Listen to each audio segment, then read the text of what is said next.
Sa number 5, nangin viral ang video sa isa ka pulis nga may gintiro nga isa ka sibilyan nga ginaaligar nagmaoy kag nagpanglabo. Pulis nagpatag kun nga naglabot sa punto nga kinahanglan niya tiruhon ang 66 anyos. Yaring report.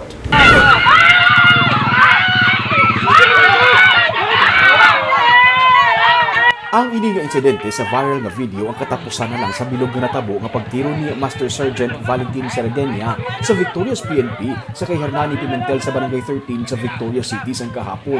Antes ini natabo suno sa kay Sardenia, malawig nang iya nga pagnegosyar kay Hernani nga ihatag sa iya ang binangon kag magkalma. May nagtawag sa iya nga nagapangayo sang tabang para mapakalma sa Hernani. Sanghana na sa labuon ni Hernani, napilitan siya nga magpunupok sang pusil.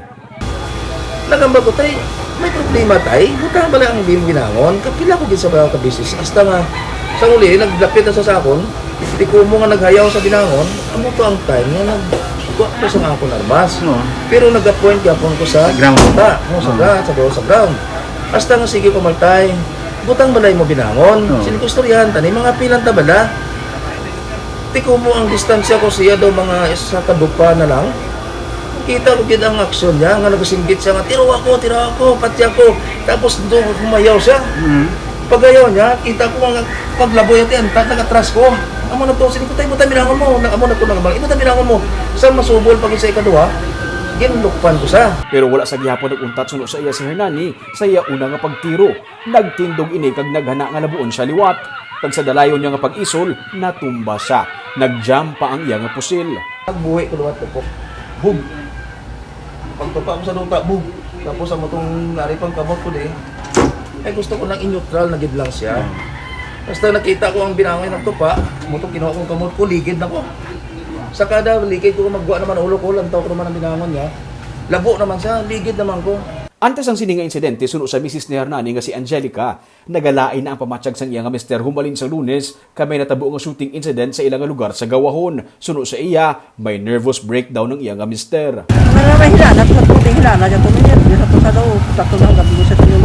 Ano kita ninan nga nagamo na siya, hilanat siya. Amo ka itong hanggang hadong daw, ang maging kwento sa Gawahon ng bintili sa Eger. Oo. Na amo to gananinan, kaya nakita yan nga nagaging mga tao, tabi siya ang isunod. Nakita yung insidente nga tiruhay. Why? May mga tao lang nagpinalagyo after sang tiruhay. Saksi siya. Tapos kaya niya, amo to sugutin ng laing matsagya. Nakibot na lang siya kahapon sang hinali na lang nga ginagulgulanan ni Hernani ang iya siningaliog kag nagwa sang ilang nga balay.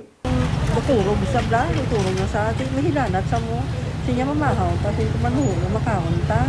Ito naman to sila nga, nang manago sa kuno kay Patyon sa. May mabatian siya? Oo, nga Patyon sa kuno ka may COVID sa panitan sa amo nang di managyo sa manago sa. Tingala ko yung kabalo nga may ginahimon sa sulod. Yung nangayta sa ulit.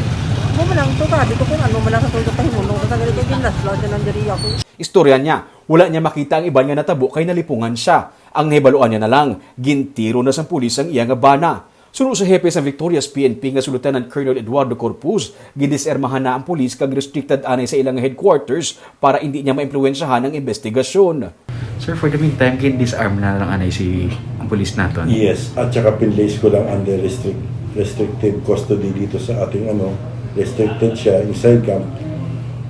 So that hindi siya maka-influence Sa investigation. sa ginagawa nating investigation. Although alam namin, ako, deep inside, alam ko na what he did is just purely self-defense. Nagsugilano na sila kainas ang aga sang misis ni Hernani kag nakapautwas na inisang kalaing nga buot sa iya. Pero iya man inigin paatagan sang side sang iya nga pulis. Ang misis ni Hernani nagsiling nga wala na siya sang plano nga kasuhan ang pulis. Ang pulis nga nakatiro, nagapangayo man sang pasaylo sa pamilya. Di mareklamo pa ka mo again sa pulis? Ma-file ka reklamo ba? Kung ayo Hindi ka mag-file reklamo. Sige. Kung natabo man, hindi ko gini kagustuhan. Kapangayo ko sa inyo sang pasensya. Pero usisaon sa gihapon sang Internal Affairs Service, sang PNP ang natabo.